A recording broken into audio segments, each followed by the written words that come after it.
I woke up with this so heavy in my spirit this morning that it's echoing in my being. What I keep hearing is that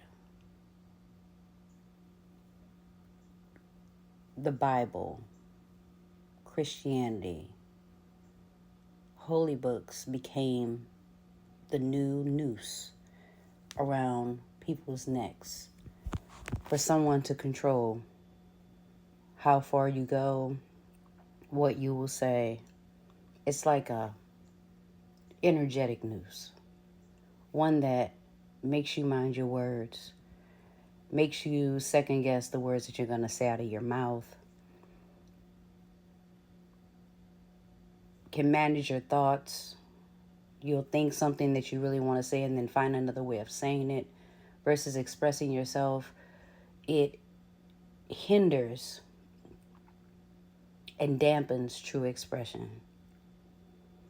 And I know that there are people who will watch this video or start to watch this video like, oh, here she go. She's trying to go at Christianity and she's trying to do this. Initially, what I heard was sin was the noose, but sin is a product of Christianity and other holy books in the Bible. And if it's not, then why is the Bible being sworn on in courts? Because there's a separation between church and state, right? At least based on what we know. We hear it all the time, but that is evident of how things are normally projected or presented to everyone. We will say, take prayer out of schools. But then when something happens, we do a moment of silence, which is a moment of meditation, aka prayer, where we give remembrance or some type of, we give our silence. We're giving something for a loss, for a transition, for something that has happened that is so heartfelt. So instead of praying, now we're giving our silence. We're giving our attention. And if these things are the new noose, because if you remember, there was a time when we had no books. They were just writing on walls. Those writings could have been the thing because there were laws, and the laws can be considered to be a noose, a control of any sort. We can look at many different laws, but they're only something that is considered to be a noose if they have a negative effect on your well-being. Now, the reason that I'm having a conversation with this is because I noticed that there are many families that have reoccurring generational practices. They're generational practices. It's just what everybody does. It's like the older ones are managing the herd of the younger ones with the teachings and experiences that they've learned, and still projecting the guilt, the shame, the fear, instead of propelling them forward, instead of creating a space where they could actually grow in safety.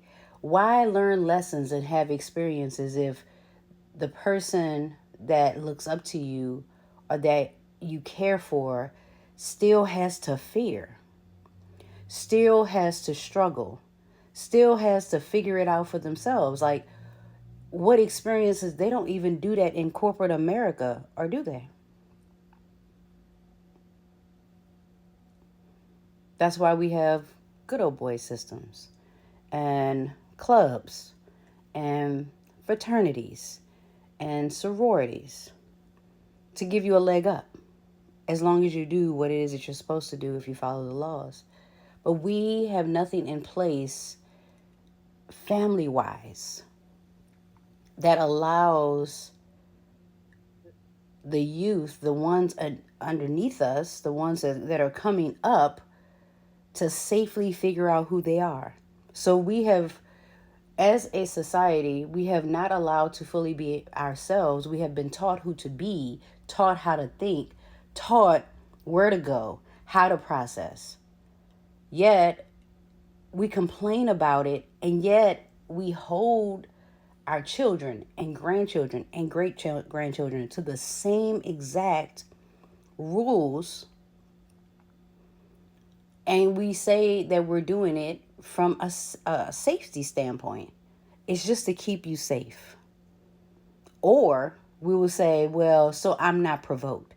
You would not have to be provoked if you were exercising your highest authenticity.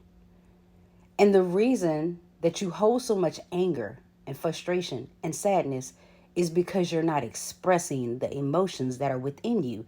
These emotions are not here just to say that you have them or know that, to acknowledge that they exist. And you're not truly acknowledging them. You're literally saying, I can't afford to express that. I don't know how to express that appropriately, so I'm just not going to express it at all. Ooh, that might mess up my money. But if it's something that you go to work every day, every single day, whether you have a business or you work in a corporate setting or you work as a blue collar worker, you go to work every day. So every day you practice what it was that you were taught. Yet you don't give yourself an opportunity to practice the authenticity of who you are. We even have multiple personas of ourselves. We are the person who likes to drink and smoke with our friends, with that set of friends. And then we play cards with this set of friends, but they don't smoke. So we might have a little champagne. So you learn how to be who you need to be with each group that you need to fit in, but never giving yourself an opportunity to know who you are. And it feels uncomfortable because you're not in practice. Anything you're not in practice in is going to be uncomfortable. If you're not in practice of loving someone intimately in a safe way, you're not going to do it. It's going to be uncomfortable. If you're not in practice of being kind to someone just because you want to, without thinking that you should get something in return, it's going to be uncomfortable. You're going to second guess it. It's going to make you feel like something is wrong with that thing. Why? Because you've heard someone say, oh, you got to be mindful of that because you never know, they might take advantage of you. We came here to be creators. In service. We are in service to something. We are either in service to ourselves or we are in service to a company or a brand that yields us what we desire, affords us what we desire. We are in service to something. Humans come to create and to serve. If you notice, all of the holy books talk about service because this is something they understand. They understand. So how can you be used if you were created to do this? So can you only be used as a vessel if you want to be a vessel? Or if you're in agreement with it? Or if it benefits you? Can it not benefit you and you still be in service? Can you? Because what you get isn't from the person that you're serving. It's always going to be from Source Creator. There is nothing that I need that God does not give me. There's nothing that I need that Source Creator does not give me. There's nothing that I need that the universe does not yield to me before I need it. Because I built trust. And I've allowed myself to be authentically myself. So no longer am I playing games of who I am. I'm speaking my truth. I'm showing up as myself. Because that's who I came here to be. And that's who you came here to be. Yourself. So you're only not good at what you're not in practice of. And that is why the noose is still controlling you.